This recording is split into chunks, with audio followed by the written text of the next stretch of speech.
Hello and welcome to episode 43 of Driver Suit Blog Radio. As always, I'm your host, David G. Firestone. I've had a busy week. I'm going to have a busier week coming up. And I'm going to discuss something that happened a few weeks ago. But before that, I do have some news. As I do always, I take the month of December off from all social media, but I don't want to leave you guys without content. So I'm going to produce a series called Wheel Reviews for December, which is where I'm going to be going over various TV segments or TV movies as a review.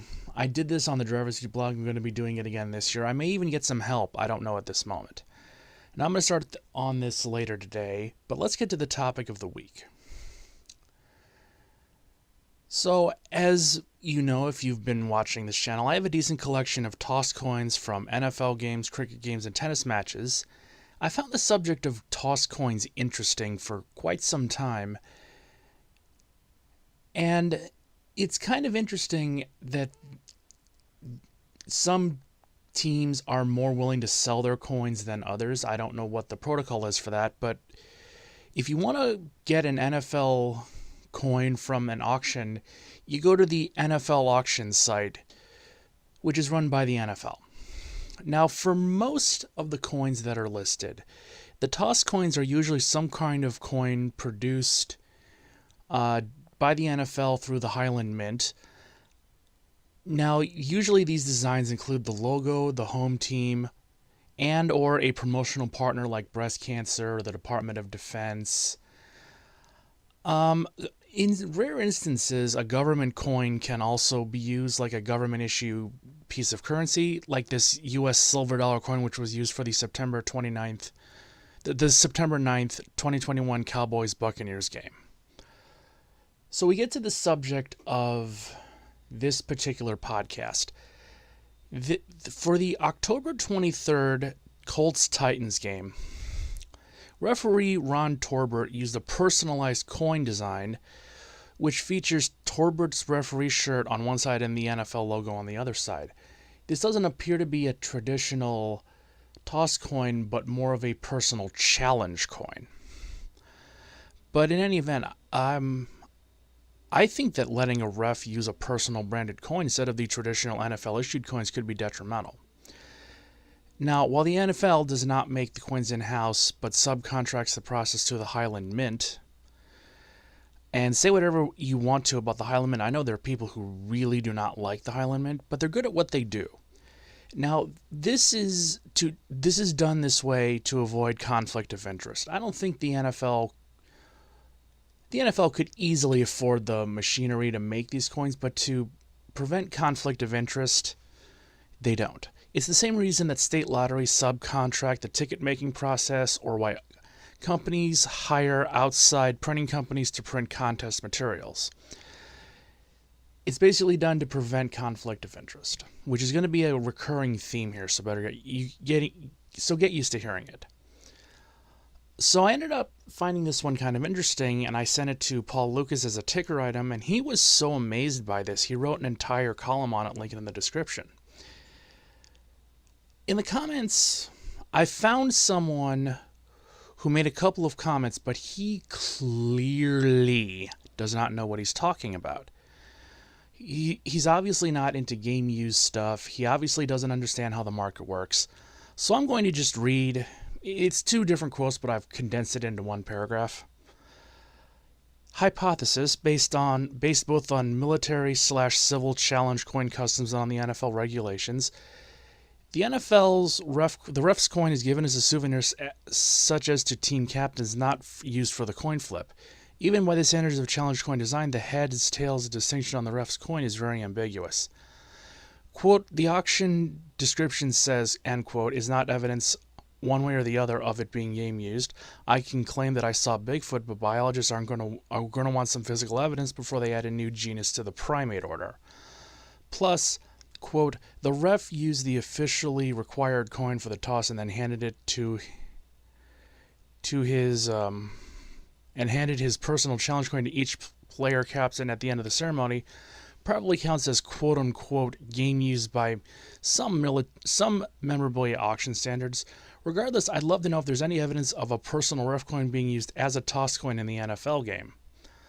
Outside of playoff games or the Super Bowl, I don't recall the coin toss broadcast in a way that would make the coin itself visibly, though I admittedly haven't watched a regular season NFL game attentively more than a couple times in the last decade. So there's a lot to unpack here. Now, here's my response to this load of dreck that this guy wrote, because he obviously doesn't know what he's talking about. First, to be labeled game used, the coin in question would only be used for the toss, not one given out as a souvenir. Since this coin is on the official NFL auction site, and it will come with a PSA DNA certification, as all game-used NFL auction merchandise does, it is in fact game-used. Neither the NFL or PSA would willingly label the coin as such unless it actually was to prevent fraud accusations. Bottom line, they're labeling it game used because it's game used. They don't want to they're not taking the risk of fraud to have a random challenge coin auctioned off on a site. So there's that. Second, going back to conflict of interest, there is absolutely no way a ref would ever be allowed to give players coins on or off the field. Number one, if this referee did give the players challenge coins, and let's be honest, there's no evidence to support that this ever happened, where would the players put them? Remember, these guys don't have pockets. These aren't baseball pants we're talking about. These are football pants. Have you seen a pocket in a football pant? I certainly haven't. And then, remember, this was the same week you had the Mike Evans incident where a referee was supposedly filmed asking Mike Evans for his autograph after the Buccaneers game. The NFL had to come out and confirm that referees are not allowed to ask players for autograph, merch, or memorabilia. And logically, this rule should be reversed because, again, conflict of interest. Refs should never do anything but be neutral and never do anything to potentially cause a conflict of interest because it hurts the NFL as a whole, and I'll get to that in a few minutes. Third, now, while I have no reason to believe that this is a challenge coin that was given to Tolbert by the NFL, I have no reason not to believe that because given how protective the NFL is about their trademarks, I don't see any other way of the NFL logo being on it. I also think, along those lines, that the NFL did knowingly let him use the coin since it was NFL issued. But the idea of a ref being allowed to use his own customized, personalized coin instead of a neutral coin is very, very risky. And it does theoretically open the door to potential conflict of interest charges, which again would be bad for the NFL. The NFL doesn't exactly have the greatest reputation of any sports. I mean, leagues are scummy, but the NFL has done some really, really scummy shit in recent years. And the NFL needs to do everything to keep the public from seeing any possible instances of conflict of interest. And I honestly have no idea anything more than what I've said or what the deal was or why this happened. But I'm actually interested to see if this is going to go anywhere. I'm going to also be following the coin auctions a bit more. And this has just been a fun little sidetrack. I mean, this is the second lead I've accidentally created for Uniwatch. The first one was during a Fox NFL telecast where the Fox hosts were promoting NASCAR, and they were all wearing like NASCAR branded jackets. And I just sent Paul an email like that, and he made it the lead. I'm I'm just saying, I'm not taking credit for it. I'm just saying what I did. And yeah, this is a short one because I do have a lot of work I have to do.